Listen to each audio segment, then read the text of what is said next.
Let's get one thing straight right out of the gate. Apple doesn't just ignore the budget streaming market, Apple is scared of it. Not because Apple can't build a cheap streaming device, but because the moment they do, it risks colliding with the one thing they protect more aggressively than any spec sheet, the premium image. And that would be fine if Apple wasn't quietly losing the living room, because right now millions of people are plugging in a $30 streaming stick from Amazon or Roku, tapping a couple buttons, and instantly getting Netflix, YouTube, Disney+, live TV, and a decent interface, without spending Apple TV money. That gap is getting wider, and it's starting to look less like a strategy and more like a problem. For years, the big question has been simple. Why can't you buy a truly cheap Apple TV? And now, thanks to a new wave of supply chain chatter and conflicting reports from the usual heavy hitters, we finally have a clearer picture of what's happening behind the scenes. Plus one detail that, if true, is absolutely wild. Apple reportedly had an affordable Apple TV stick ready to launch, and executives shut it down because they believed it would cheapen the brand. That's the rumor. And it's the kind of rumor that makes perfect Apple sense and zero market sense at the exact same time. So today, we're breaking down what's really going on with Apple TV, the rumored Apple TV stick, the next Apple TV 4K refresh, the push toward Apple Intelligence on the big screen, and why Apple might be planning a major pivot that turns Apple TV from a streaming box into something much bigger.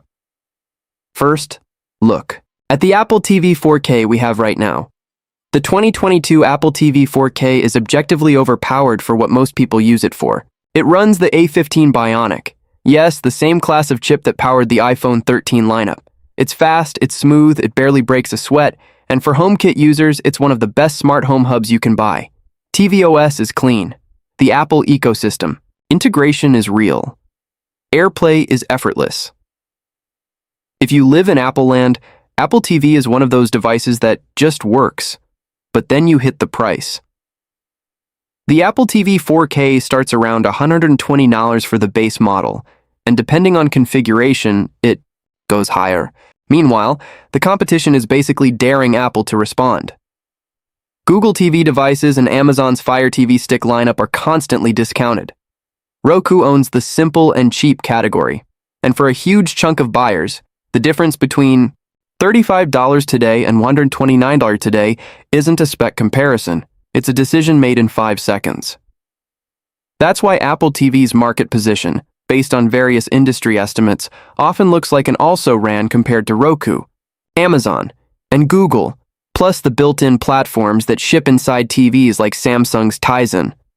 The living room is a volume game, and Apple is playing it like a boutique. Now here's where things get interesting. Mark Gurman at Bloomberg has suggested Apple had a more affordable Apple TV dongle-style product in the works, basically an Apple TV stick. A plug-in device that would sit behind your TV, eliminate the box, lower manufacturing cost, and compete directly with Fire TV Stick, Roku Streaming Stick, and Google TV dongles. According to that reporting, the project was real, functional, and aimed at a lower price point, but it got killed internally. And the alleged reason is the most Apple reason imaginable. Leadership didn't want a cheap-looking Apple product in the lineup. They wanted Apple TV hardware to remain premium. If that's accurate, the logic is clear. Protect the brand, protect the margins, protect the perception. But the market reality is brutal. Perception doesn't win the living room. Convenience and price do. And there's a bigger question Apple can't dodge forever.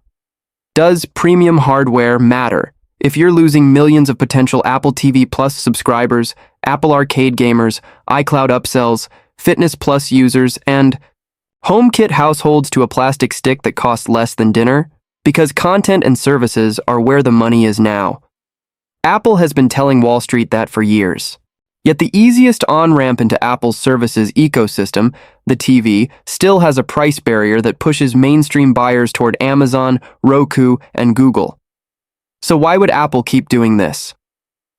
That's where the second voice enters the conversation. Ming-Chi Kuo has repeatedly hinted that a sub-$100 Apple TV is the sweet spot. Not nice to have, the sweet spot. The price point where Apple TV stops being a premium accessory and starts becoming an ecosystem gateway. So if Apple believes the right price is under $100, but leadership doesn't want a cheap Apple TV stick, what's the move? Option 1. Apple finds a way to make the box cheaper to build without making it feel cheap.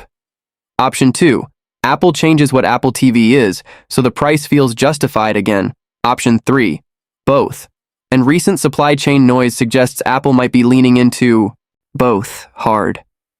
Here's the part that sounds backwards at first.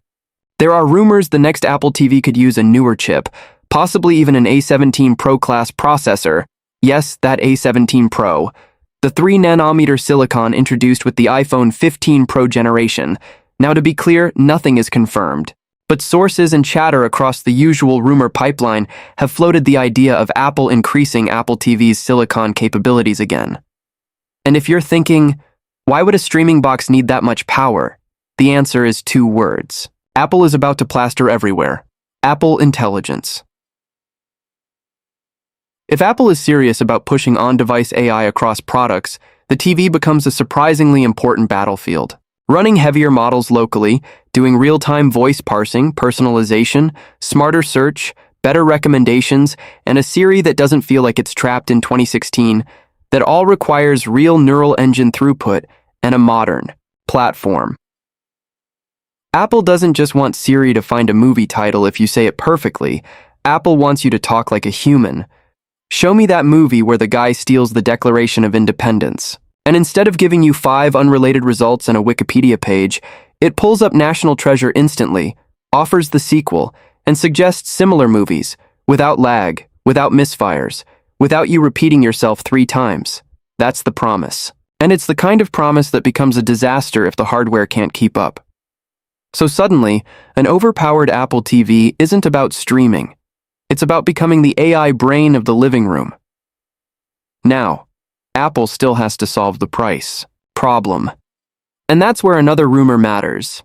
Apple developing its own Wi-Fi and Bluetooth combo chip out analyst chatter has suggested Apple wants to reduce reliance on suppliers like Broadcom in certain categories. If Apple brings connectivity chips in-house, that can shave cost per unit over time, improve integration, and potentially support newer standards like Wi-Fi 7 more efficiently.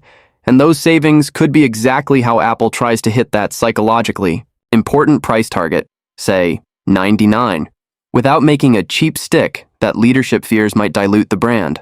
Also, newer manufacturing nodes change the cost equation in more ways than people realize. The current Apple TV 4K's A15 is built on an older process compared to the newest iPhone silicon. Moving to more advanced nodes can bring big efficiency gains. That efficiency can reduce heat. Reduced heat can simplify cooling. Simplified cooling can mean fewer parts, smaller enclosures, and lower manufacturing costs, which leads to a very real possibility. Apple could redesign the Apple TV box to be smaller, cooler, and cheaper to produce, while still positioning it as premium. And once you're talking about premium performance at a lower entry price, Apple can finally chase volume. Because Apple's real endgame isn't a box that runs Netflix. The endgame is a micro console. Look at what Apple has already been doing. Console-quality games showing up on iPhone and iPad hardware, metal-optimized performance, controller support, Apple Arcade pushing wider, and more talk about gaming as a growth lane. Put a powerful Apple chip in a living room device, and suddenly, Apple TV becomes the simplest way to sell Apple Arcade on the big screen. And if Apple TV can deliver legitimate, high-quality gaming experiences, smooth frame rates, fast load times, strong upscaling, maybe even hardware-accelerated graphics features, then the pitch becomes, you don't need a console for casual to mid-core gaming, you already have one. But none of that works if the device costs $150+ after tax in a world where people can buy a Fire TV Stick 4K on sale for pocket change. Apple needs a lower barrier to entry. Apple needs households. Apple needs scale.